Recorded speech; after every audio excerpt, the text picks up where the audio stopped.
کیسا تھا کہ دارالعلوم سے نکلتے تھے تو پہلے خانقاہ میں جاتے تھے. وہ طریقہ ہی تھا پہلے. مولانا اور عمر نکلے کہاں پہنچے؟ شمس تبریز پہ. امام فخر الدین رازی دارالعلوم سے نکلے کہاں پہنچے؟ نجم الدین کبریٰ پہ. مولانا جامی دارالعلوم سے نکلے کہاں پہنچے؟ شیخ الدین عابد کے. مولانا روم ہو گئے عالم. اب سوچا چلو کسی کے مرید ہو جائے. اب مرید ہو سند تو مل گئی، اب گارنٹی لے آ رہے. تو نام سنا حضرت شمس تبریز کا، اس زمانے کے بڑے اولیاء میں شمار. پہنچ گئے ان کے گھر. اب دیکھا کہ حضرت شمس تبریزی کے دروازے پر ایک چوکیدار کھڑا ہے، جیسے نوابوں کے دروازے پہ ہوتا ہے واچ مین. اور وہ کسی کو آنے دیتا ہے، کسی کو بھگاتا ہے، کسی کو آنے دیتا ہے، کسی کو بھگاتا ہے. اب مولانا روم نے جب یہ حالت دیکھی تو دل میں شک ہوا کہ بھئی درویش کا دروازہ تو کھلا رہنا چاہیے، وہاں واچ مین اور چوکیدار کی ضرورت کیا ہے؟ بھئی کوئی بھی آئے، امیر آئے، غریب آئے، کالا آئے، گورا آئے، چھوٹا آئے، موٹا آئے، سب کو اجازت. یہ تو یہاں کھڑا کر دیا ہے نواب کے دربار میں، جیسے دربان کھڑا ہوتا ہے اس طرح یہاں کھڑا ہو گیا. اب تازے عالم ہوئے تھے، ابھی پڑھ کے نکلے تھے، تو یہ چیز ان کو اچھی نہیں لگی. کہا ان کے مرید نہیں ہونا چلے. اور واپس آتے آتے دل میں ایک مصرع سوچا، درے درویش را دربار نہ بایا. درویشوں کے دروازے پر چوکیدار نہیں ہونا چاہیے. سوچا آئے گھر سوئے، رات ہوئی سوئے تو خواب آیا کہ حوض کے کنارے بیٹھ کے کتاب پڑھ رہا، اور دور سے شمس تبریزی آئے اور مولانا سے پوچھتے ہیں مولانا یہ چیز، مولانا یہ تمہارے ہاتھ میں کیا ہے؟ اب مولانا نے دیکھا تو وہی ہے شمس تبریز، دستے دروازے کے چوکیدار. انہوں نے علمیس کے تو نمیدانی، علمیس کے تو نمیدانی، یہ وہ علم ہے جس کو تو نہیں جانتا، نہیں جانتا. تو شمس تبریزی کو آیا غصہ، کتاب پکڑی، پانی میں ڈال دی، حوض میں ڈال دی. اب حوض میں جب کتاب گئی تو آج کل کی طرح پریس والی کتاب نہ تھی، کتابت والی ہاتھ سے لکھی ہوئی روشنائی سے، تو وہ تو سمجھے برباد ہو گئی، برباد ہو گئی. میری کتاب دھل گئی، برباد ہو گئی. اس فقیر نے پانی میں ڈال دی. جب ان کی گھبراہٹ بڑھی، پریشانی بڑھی، تو اب حضرت شمس تبریز نے حوض میں ہاتھ ڈالا، نکالی کتاب، لو تمہاری کتاب، لو تمہاری کتاب. اب پانی میں گئی تھی، بھیگی تک نہیں، پانی کا کوئی اثر نہ تھا، سلامت واپس آئی. تو اب شمس تبریزی کی کرامت دیکھی. اب مولانا پوچھتے حضرت چیز، حضرت یہ کیا ہے؟ تو شمس تبریزی کہتے ہیں یہ راز ہے کہ تو نمیدانی. ارے وہ تمہارا علم تھا جسے میں نہیں جانتا تھا، یہ میرا راز ہے جسے تو نہیں جانتا، یہ میرا راز ہے جسے تو نہیں جانتا.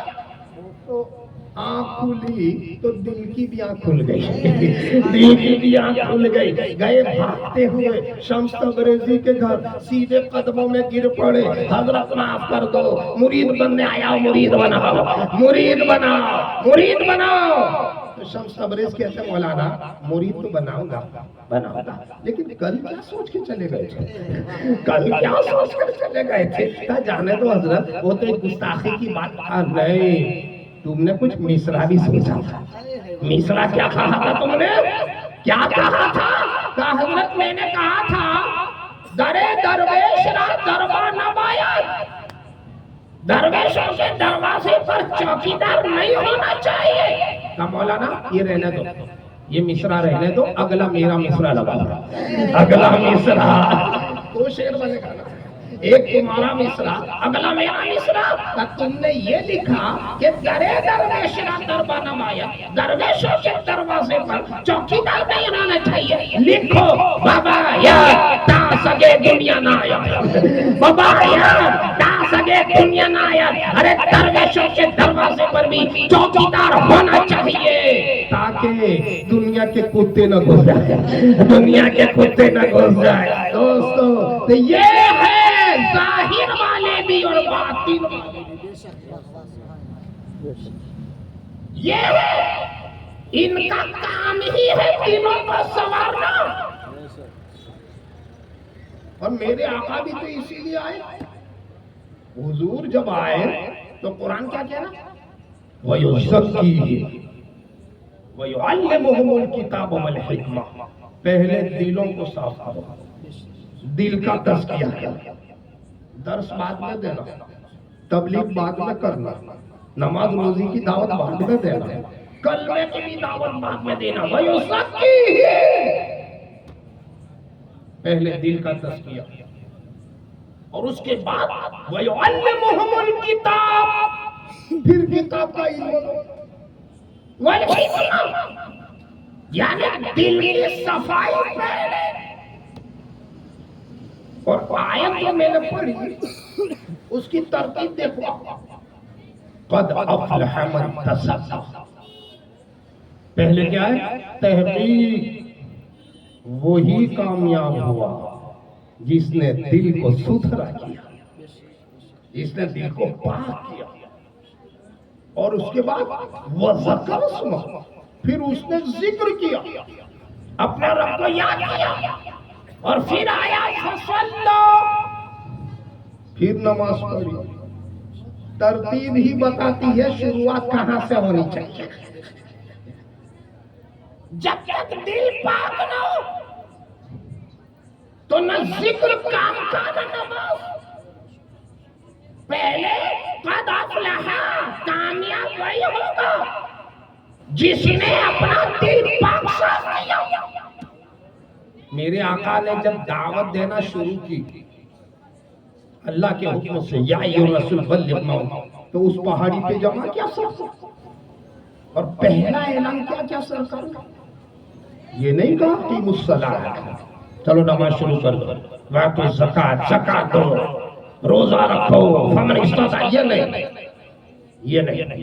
پہلے ایک سوال کیا, کہے لوگوں یہ بتاؤ, سب سے پہلے تو مجھے یہ بتاؤ کہ میرے بارے میں تمہارا خیال کیا ہے. اپنے بارے میں پہلے پوچھو کہ مجھے کیسا مانتے ہو. تو سب اچھا ہی مانتے تھے. کہا آپ امین ہیں, سچے ہیں, دیانتدار ہیں, امانت میں کبھی خیانت نہیں کرتے, کبھی جھوٹ نہیں بولتے, کبھی غلط فیصلہ نہیں کرتے. مان لیا. اور پھر بھی دعوت شروع نہیں کی, یہ دیکھنے کے لیے کہ ابھی بھی ان کے دل میں کچھ شک ہے کہ نہیں. تو دوسرا سوال کہ اگر میں یہ کہوں کہ پہاڑی کے اس طرف سے ایک لشکر آ رہا ہے جو تم پہ حملہ کرے گا, کیا میرے کہنے سے مان جاؤ گے؟ مان جاؤ گے؟ ہاں بالکل. آپ کبھی زندگی میں جھوٹ بولے ہی نہیں. آپ بولیں گے تو مان لیں گے. پھر اس کے بعد دعوت دی. کیا مطلب؟ کسی کو بھی کوئی چیز سمجھانی ہو تو پہلے اپنی ذات کو سمجھاؤ, اپنے آپ کو سمجھاؤ, اور لوگ جب تمہیں مان لیں گے تو تمہارا ہر قول مان لیں گے, تمہاری ہر ہدایت مان لیں گے. تو حضور نے پھر بھی نماز کا اعلان نہیں کیا. کیا کہا؟ من قال لا الہ الا اللہ فدخل الجنہ, قولوا لا الہ الا اللہ تفلحوا.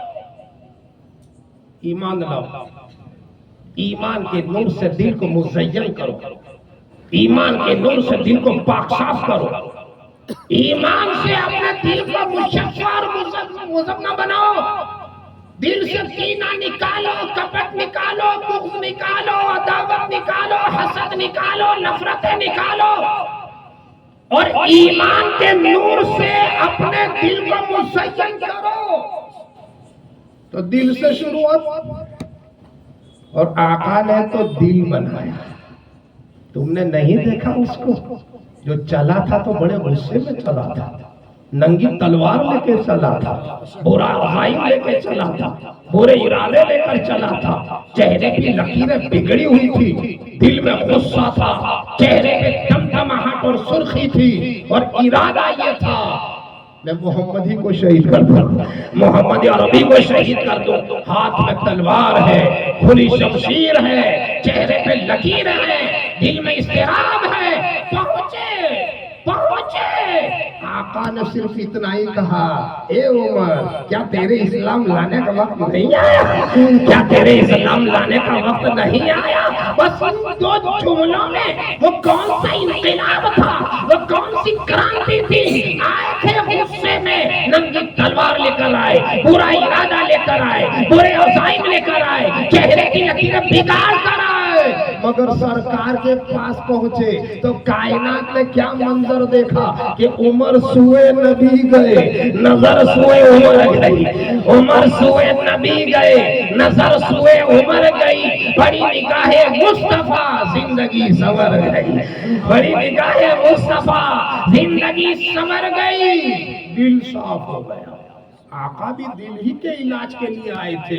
وہ ظالم قوم جو اپنے لڑکیوں کو زندہ درگور کر دیتی، وہ ظالم قوم جو برسوں برس تک صدیوں تک ان کے انتقام کی آگ جلتی، وہ ظالم قوم ہر وقت شراب و شباب میں مست پڑی رہنے والی قوم کا علاج جب آقا نے کیا تو کیا حال ہوا؟ ایک عرب کے آدمی نے بول بالا کر دیا، خاک کے ذروں کو حمدوں سے سریا کر دیا، خود نہ تھے جو راہ پر آؤ کے ہادی بن گئے۔ کیا نظر تھی جس نے مردوں کو مسیحا کر دیا؟ کیا نظر تھی؟ یہ دلوں کا علاج کیا سرکار نے۔ ارے تم نے وہ بھی تو سنا ہوگا نا کہ ابو جہل کا ایک خاص دوست نام حبیب یمنی، ایک حبیب اجمی ہے جو سلسلے قادریہ میں جن کا نام شجرے میں وہ ولیوں میں ہے، لیکن یہ ہے حبیب یمنی، ابو جہل کے دوست۔ خط لکھا ابو جہل نے کہ تو مکے آ جا، تیری یہاں ضرورت ہے، اور ضرورت یہ کہ تو پڑھا لکھا آدمی ہے، کتابوں کا ماہر ہے، اور تو ان سے مناظرہ کر سکتا ہے۔ ان کا جواب ہمارے پاس نہیں ہے۔ اب دوست تھے، ابو جہل کا خط ملا، یمن سے نکلے اور آ گئے۔ تو پہلے تو ابو جہل نے پوری رپورٹ دی کہ وہ کیا کہتے ہیں، کیا کرتے ہیں، کیسے ان کے معجزات ہیں، سب سنا۔ اس کے بعد حبیب کہتے ہیں کہ چلو تمہاری تو سن لی، اب ان کے پاس جاؤ، وہ کیا کہتے ہیں وہ بھی سنو، وہ کیا کہتے ہیں وہ بھی سنو۔ اب یہ گھبرایا، یہ گھبرا، وہاں مت جاؤ، یہی بلا لیتے۔ کہا نہیں، میں سائل ہوں، میں ان سے سوال کروں گا، اور میرا علم، میری تہذیب یہ ہے کہ سوالی کو خود جانا چاہیے، میں ان سے کچھ پوچھوں گا۔ اصل میں ابو جہل گھبراتا اس لیے تھا کہ اب تک جتنوں کو بھیجا تھا کوئی پلٹا ہی نہیں تھا، سب ادھر کیوں گئے، سب ادھر گئے۔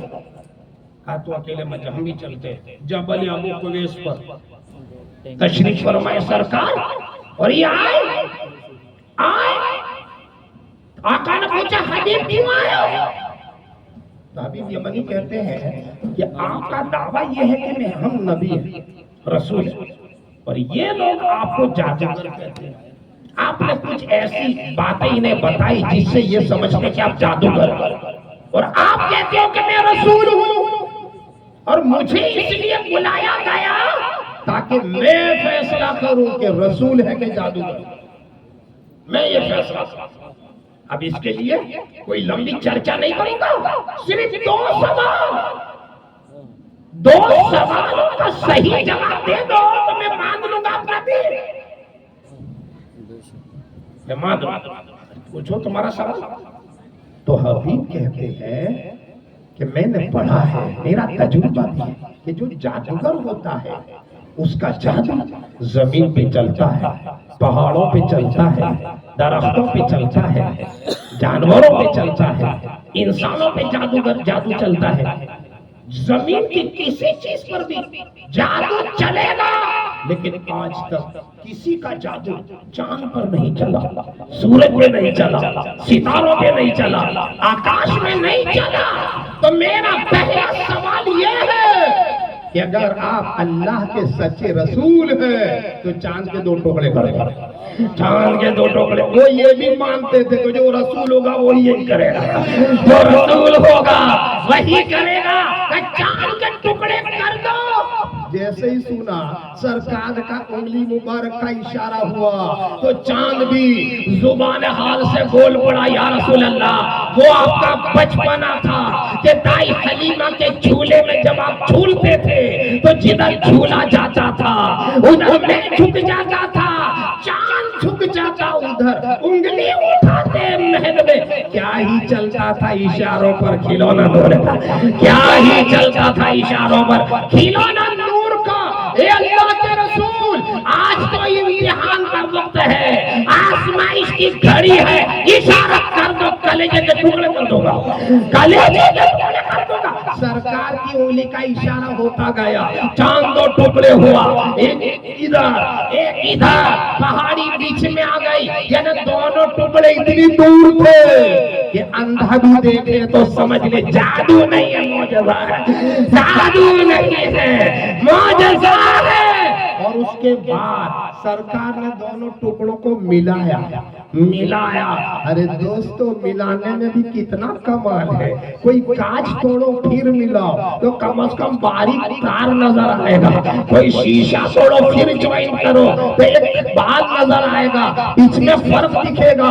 مگر آقا کا یہ بھی معجزہ ہے کہ ٹکڑے ہوئے چاند کو ایسے جوڑا کہ کبھی ٹکڑے ہی نہیں ہوا تھا، کبھی ٹکڑے ہی نہیں ہوا تھا، ایک بال نظر نہیں آتا، کوئی باریک چیز نظر نہیں آتی۔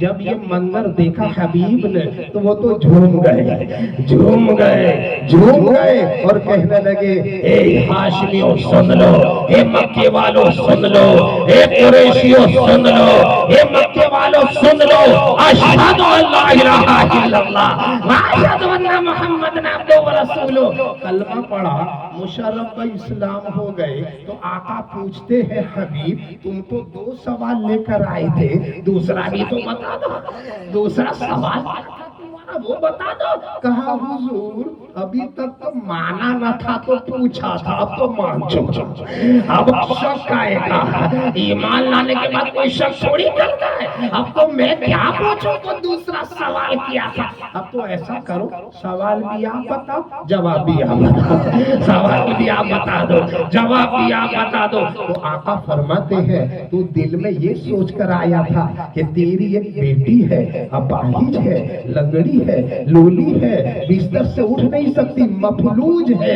فالج میں ہے، اور تو یہ سوچ کر گھر سے نکلا تھا کہ اگر محمد نبی ہے تو میری بیٹی کو شفا دے دے، میری بیٹی کو اچھا کر دے، یہی خیال تھا۔ کہاں جا میں نے شفا دے دی۔ سبحان اللہ، نعرہ تکبیر، نعرہ رسالت، اسے مستان صاحب بابا، شہزادہ مستان بابا، شہزادہ مستان بابا، خلیفہ حضور شیخ الاسلام اور اہل سنت۔ بات مکے میں ہو رہی ہے، بیٹی یمن میں ہے، یہاں سرکار کہتے ہیں جا شفا دے دی، جا شفا دے دی، اور حبیب نے شک بھی نہیں کیا۔ ابھی مسلمان ہوئے، پھر بھی شک نہیں، مان لیا تو ایسا مانا کہ ہاں اب شفا مل گئی، شفا مل گئی، کوئی شک نہیں۔ کتنی عجیب بات ہے، چند منٹ پہلے جو کلمہ پڑھتے ہیں ان کے دل میں کوئی شک نہیں، اور 1400 سال کے بعد آج بھی شک کیا جا رہا ہے، آج بھی شک کیا جا رہا ہے۔ ذرا سا خیال کرے تو دوستو، حبیب کچھ دن تو حضور کے پاس رہے، پھر اپنے گھر گئے یمن، اور وہاں دروازہ کھٹکھٹایا تو اندر سے وہ لڑکی جو اٹھ نہیں سکتی تھی، بیٹھ نہیں سکتی تھی، بول نہیں سکتی تھی، خود ہی اٹھ کر کے آتی ہے، دروازہ کھولتی ہے، کہتی ہے لا الہ الا اللہ محمد رسول اللہ۔ تو باپ کو تعجب ہوا، بیٹا یہ کلمہ تو میں وہاں پڑھ کے آیا، تجھے کس نے پڑھایا، تجھے کس نے پڑھایا، تجھے کس نے سکھایا؟ تو بیٹی کہتی ابا جان 14ویں رات کا چاند چمک رہا تھا، میں اپنے بستر پر لیٹی ہوئی تھی کہ اچانک مجھے نیند آ گئی، خواب آیا اور میں نے دیکھا ایک نورانی شکل والے، ایک نورانی صورت والے، ایک خوشبو سے معطر بزرگ میرے گھر میں آ گئے، اور کیا ان کا آنا تھا کہ ان کی مہک نے دل کے گنجے کھلا دیے ہیں، اسرار چل دیے ہیں، کوچے بسا دیے ہیں، میرا پورا گھر مہک گیا، اور اس کے بعد میرے بدن پر انہوں نے دست شفقت رکھا، دست شفقت رکھا، جہاں جہاں ہاتھ گیا وہاں شفا ہو گئی، وہاں شفا ہو گئی، اور اس کے بعد انہوں نے مجھ سے فرمایا بیٹا میں اس وقت تیرے باپ کو مکے میں کلمہ پڑھا رہا ہوں، تو یہاں پڑھ سبحان اللہ، میں اس وقت تیرے باپ کو مکہ میں کلمہ پڑھا رہا ہوں، تو یہاں پڑھ لے۔ کیا سمجھے کہ جس وقت آقا مکے میں تھے اسی وقت یمن میں بھی تھے، یہی مطلب ہوا نا، جس وقت آقا مکے میں تھے اسی وقت یمن میں، ایک ہے اور دو جگہ، ایک ہی وقت میں، ایک ہی سمے میں، ایک ہی لمحے میں، ایک اور دو جگہ کیسے؟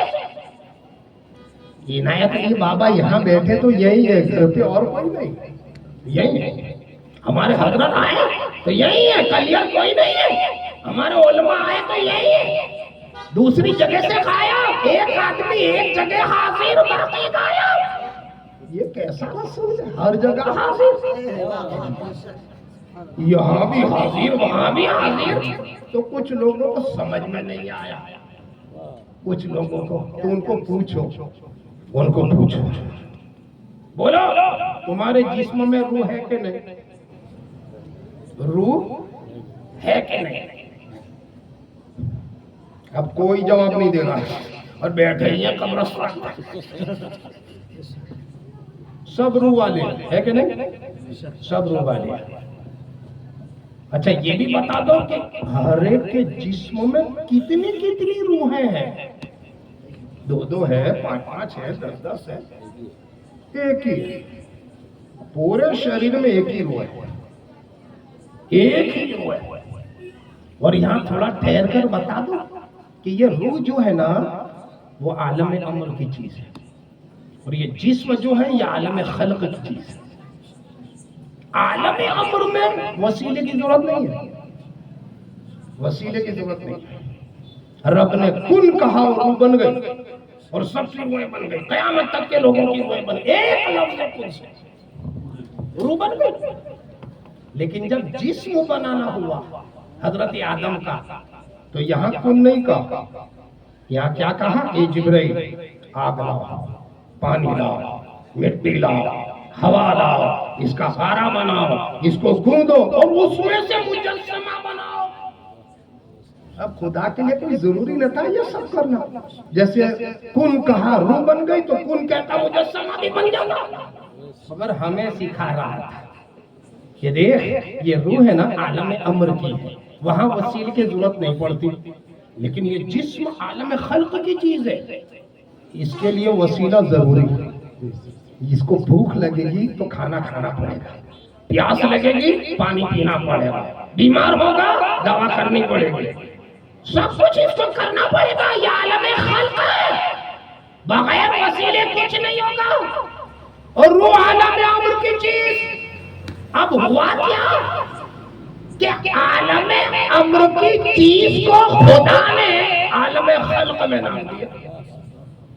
حضرت آدم کا مجسمہ بن گیا تو کیا کہا؟ اے روح اب مجسمہ آدم میں داخل ہو جا، اندر چلی جا۔ اب گئی تو صحیح حکم الہی سے، لیکن گھبرا کے واپس آ گئی، گھبرا کے اندر ہم کیا ہوا؟ مولا بہت اندھیرا ہے، تاریکی ہی تاریکی ہے، ظلمت ہی ظلمت ہے، ایک پل بھی میں اندر چین سے رہ نہیں سکتی۔ تو رب نے فرمایا فرشتہ نور محمدی آدم کی پیشانی میں رکھ دو، سبحان اللہ، سبحان اللہ، آدم کی پیشانی میں نصب کر دو۔ جب نور محمدی آدم کی پیشانی میں رکھا گیا، اب حکم وجہ اندر گئی تو نکلنے کا من نہیں کر رہا ہے، روشن ہی روشن ہے، نور ہی نور ہے، دوستو جس طرح روح آدم نور محمدی سے قرار پا رہی ہے، روح آدم نور محمدی سے پرسکون ہو رہی ہے، تو ہمارا بھی یہی حال ہے، اسی نور سے ہم بھی پرسکون ہو رہے ہیں، اسی کے نام سے ہمیں راحت و سکون مل رہا ہے۔ اب دوستو روح اندر ہے، اوپر جسم کا پنجرہ ہے، اب تک روح کو دیکھو، یہ جو کچھ بھی ہو رہا ہے نا، یہ روح کر رہی ہے۔ آپ کہتے ہو آنکھ دیکھتی ہے، آنکھ نہیں دیکھتی، روح دیکھتی ہے۔ آپ سمجھتے ہو روح کان سنتے ہیں، زبان بولتی ہے، دماغ سوچتا ہے، ہاتھ کام کرتا ہے، پیر چل غلط، آنکھ نہیں دیکھتی، ہاتھ کام نہیں کرتا، پیر نہیں چلتا، یہ سب روح کرتی ہے۔ آنکھ سے دیکھتی ہے، کان سے سنتی ہے، زبان سے بولتی ہے، دماغ سے سوچتی ہے، یہ اس کے ذریعے ہے، یہ روح کے ذریعے ہے۔ اے روح، اب اگر دیکھنا ہے تو آنکھ سے دیکھ، سننا ہے تو کان۔ اب عالم امر والے کو بھی وسیلے کی ضرورت ہے، عالم امر والے کو بھی، جب جس عالم خلق میں آئے، جسم میں آئے، تو روح کو بھی وسیلے کی ضرورت۔ بغیر آنکھ کے دیکھ نہیں سکتی، آنکھ تھوڑی سی کمزور ہوئی، دیکھنا کم ہو گیا، کان تھوڑا سا کمزور ہوا، سننا کم ہو گیا، زبان تھوڑی سی کمزور ہوئی، بولنا کم ہو گیا۔ تو یہ روح کی طاقت کم نہیں ہو رہی، ذریعے کی طاقت کمزور ہو رہی ہے، وسیلہ کمزور پڑ رہا ہے۔ روح کے لیے آنکھ وسیلہ تھی، مگر آنکھ کمزور ہو گئی، تو اب بیچاری طاقت ہے مگر دیکھ نہیں سکتی، کان ذریعہ تھا سننے کا، مگر کان میں کمزوری آئی تو وہ تو سن سکتی تھی، مگر وسیلہ کمزور پڑا تو سننا کم، وسیلہ کمزور پڑا تو چلنا کم، وسیلہ کم۔ اب اس سے پتا چلا کہ کمزوروں کو وسیلہ مت بناؤ، کمزوروں کو وسیلہ مت بناؤ، وسیلہ بنانا ہے۔ ارے ایسوں کو کیوں وسیلہ بناتے ہو کہ کچھ ملے ہی نہیں، اس کو وسیلہ بناؤ، ادھر ہاتھ اٹھائے ادھر قبول ہو جائے، ادھر ہاتھ اٹھائے ادھر قبول ہو جائے، مضبوط وسیلہ بناؤ، غوث کو وسیلہ بناؤ، خواجہ کو وسیلہ بناؤ، مخدوم کچوچا کو وسیلہ بناؤ، نظام الدین اولیاء کو وسیلہ بناؤ، صابر پیا کو وسیلہ بناؤ، اللہ والوں کو وسیلہ بناؤ، یہ خدا کے مقرب ہیں، ہاتھ اٹھائیں گے کام ہو جائے گا۔ وسیلہ مضبوط ہونا چاہیے۔ دیکھ لیا آپ نے، یہ سب کام روح کرتی ہے، روح ہی سب کرتی ہے۔ اچھا بدن کے کس حصے میں بیٹھے ہیں؟ ایک روح ہے ہمارے بدن میں، ابھی کہاں ہے یہ بتاؤ؟ اس وقت ہے آنکھ میں، کان میں، زبان میں، دماغ میں، پیر میں، کہ پیٹ میں، پیٹھ میں، کہاں ہے؟ آپ کہو گے ایک ہے مگر پورے بدن میں، پورے بدن میں، آنکھ میں بھی ہے، کان میں بھی ہے، زبان میں بھی ہے، دماغ میں بھی ہے، پیر، ایک ہو کر ہر جگہ، ایک ہو کر ہر جگہ۔ اچھا پورے جسم کی حاکم، پورے جسم کا کنٹرول اس کے پاس، پورے جسم میں حاضر، پورے جسم کی ناظر، پورے جسم کی مقتدر، پورے جسم کی مختار، ایک ہے اور پورے جسم میں۔ تو سن لو، جس طرح ہمارے بدن کی روح ایک ہے اور پورے بدن میں ہے، تو کائنات کی بھی روح ایک ہی ہے، ساری کائنات میں ہے، کائنات کی بھی روح ایک ہی ہے، مگر چاند کی چاندنی میں بھی ہے، سورج کی روشنی میں بھی ہے، ستاروں کی چمک میں بھی ہے، پھولوں کی مہک میں بھی ہے، موتی کے دبک میں بھی ہے، آبشار کے نغموں میں بھی ہے، دریا کی روانی میں نور محمدی بھی ایک ہے، اور ساری کائنات کا خیال کرتے چلے جائیں تو دوستو اصل چیز روح۔ اچھا اس کی طاقت چلتے چلتے اور بتا دوں تھوڑی دیر کے لیے، ملک الموت آئے، روح نکال لی، روح نکال لی، اب روح کہاں گئی؟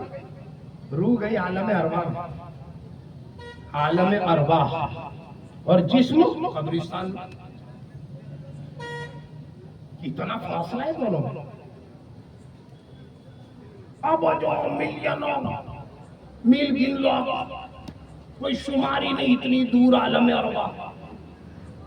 اور یہاں قبرستان میں چیز، مگر رشتہ دیکھو، تعلق دیکھو، رابطہ دیکھو۔ آقا فرماتے ہیں کہ جب تم قبرستان میں جاتے ہو تو تمہارے قدم کی آہٹ روح سن لیتی ہے، تمہارے قدموں کی آہٹ کو عالم ارواح سے روح سن لیتی ہے، تمہیں دیکھتی بھی، تمہیں پہچانتی بھی ہے۔ حد تو یہ ہو گئی، سلام یہاں کرو، جواب وہاں سے دے دو۔ سلام یہاں کرو، جواب وہاں سے۔ اب دیکھ لیا، اس کا سننا، دیکھنا، بولنا۔ اور یہ ایسا نہیں ہے کہ بڑے بڑے بزرگوں کی روحوں کو یہ مقام، سب کی روح، ہم گنہگاروں کی روح کی بھی یہ طاقت کہ عالم ارواح سے قبروں پر آنے والے کو دیکھ بھی لے، سن بھی لے، سلام کا جواب بھی دے۔ تو جب میری تمہاری روح کو یہ طاقت دی ہے خدا نے، تو غوث کی روح کی طاقت کا عالم کیا ہوگا؟ خواجہ کی روح کی طاقت کا عالم کیا ہوگا؟ اولیاء کاملین کی روحوں کی طاقت، اور اس کے بعد اور بتاؤں میرے نبی کی طاقت کا عالم۔ سبحان اللہ سبحان اللہ۔ نبی کا سننا جانتے ہو؟ ارے سننا چھوڑو، سونگھنا دیکھو نبی کا، نبی کہاں تک کی سونگتے ہیں، کہاں تک کی سونگتے ہیں۔ علماء کرام فرماتے ہیں، نسیم الریاض کتاب کا نام، الانبیاء علیہم السلام من جہت الاجسام والظواہر مع البشر وبواطنهم وقوهم الروحانیة ملکیة لذا ترى مشارق الارض ومغاربها وتسمو من السماء وتشم رائحة الجبرائیل اذا اراد نزول علیہ۔ انبیاء کرام، علماء کرام فرماتے ہیں کہ یہ جو نبی ہوتے ہیں وہ ظاہری حالت میں مع البشر انسانوں کے ساتھ ہوتے ہیں۔ یہاں بھی انہوں نے کل بشر نہیں کہا کہ انسان جیسے ہوتے، یہ نہیں کہا، مع البشر، ظاہر میں یہ نبی انسانوں کے ساتھ ہوتے ہیں، لیکن ان کی باطنی طاقت، ان کی روحانی قوت کا یہ عالم کہ زمین کے مغربوں کی سن لیتے ہیں، مشرق کی آواز سن لیتے ہیں، شمال کو سنتے ہیں، جنوب کی آواز کو سنتے ہیں، آسمان کی چرچراہٹ کی آواز کو